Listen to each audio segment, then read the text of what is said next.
Hello বন্ধুরা, welcome back to my new blog. আশা করি তোমরা সবাই ভালো আছো আর আমিও বেশ ভালো আছি। তো আজকে একটা রেসিপি নিয়ে তোমরা সামনে আবার হাজির হয়ে গেছি।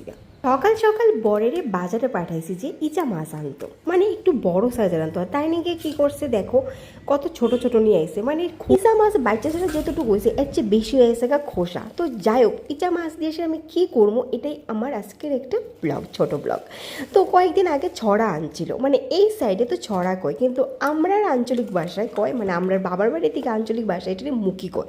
তো তোমরা এদিকে কে কই থেকে দেখতেছো আর কোন দিকে কোন সাইডে কি কয় এটারে, মানে এই ছড়াটারে অবশ্যই কমেন্ট করবা। যাই হোক, আমি ছড়াগুলারে ভালো করে ধুইয়া কাইটটা প্রেশার কুকারে একটু লবণ দিয়ে এসে সিদ্ধ করতে বসাই দিয়েছি।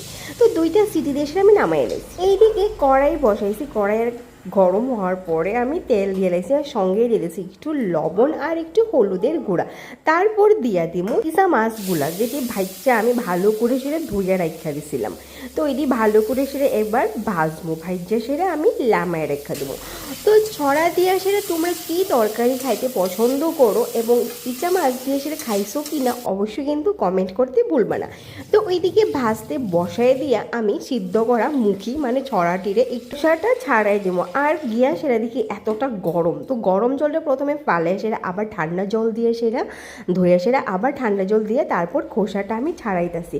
যেহেতু প্রেশার কুকারে অনেকক্ষণ রাখা দিয়েছিলাম, তো জলটা পুরোটা গরম হয়েছে, মানে তো অনেকক্ষণ লাগাই সেটা আমি খোসাটা ছাড়াইছি, যেহেতু গরমও আসিল প্লাস অনেকগুলো আসিল। তো যাই দিকে খোসা ছাড়াই আয়া পড়ছি। আবার কড়াইতে তেল দিয়ে সেটা শুকনো লঙ্কা 2টা, তেজপাতা আর একটু গোটা জিরা দিয়ে সেটা আমি সম্বাস দিয়েছি, দিয়ে সেটা হালকা ভাইজা সেটা তারপর পেঁয়াজও দিয়ে দিচ্ছি। পেঁয়াজটা একটু লাল লাল হওয়াতে দিয়ে দিচ্ছি আমি মশলা। তো মশলার মধ্যে তো কী কী লাগে তোমরা জানো, একটু হলুদের গুঁড়া, শুকনো লঙ্কার গুঁড়া, ধনিয়ার গুঁড়া, তারপর জিরার গুঁড়া, সঙ্গে একটু লবণ দিয়ে সেটা আমি ভালো করে নাড়ায় টাড়ে আর সঙ্গে একটা কাঁচা আলুও কাইটটা সেটা দিয়ে দিছি, দিয়ে সেটা ভালো করে কষাইছি মশলাটারে। তারপর দিয়ে দিতেছি সিদ্ধ করা ছড়া, দিয়ে সেটা এবার ভালো করে সেটা আবার কষায় সেটা পরিমাণ মতো জল দিয়ে সেটা ঢাকা ঢাকা রান্নাটা করবো, যেহেতু আলুটা আমি কাঁচা দিচ্ছি। তো এবার ভালো করে সেটা নাড়ায় টাড়ায় সেটা আমি কিছুক্ষণের দিকে ঢাকা দেবো। যখন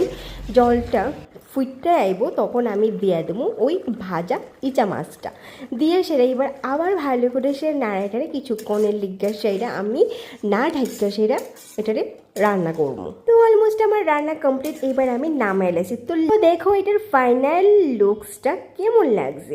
আমার এই রেসিপিটা তোমরা কেমন লাগছে অবশ্যই কমেন্ট করবা। দেখা হইতেছে নেক্সট ভিডিওতে। টাটা।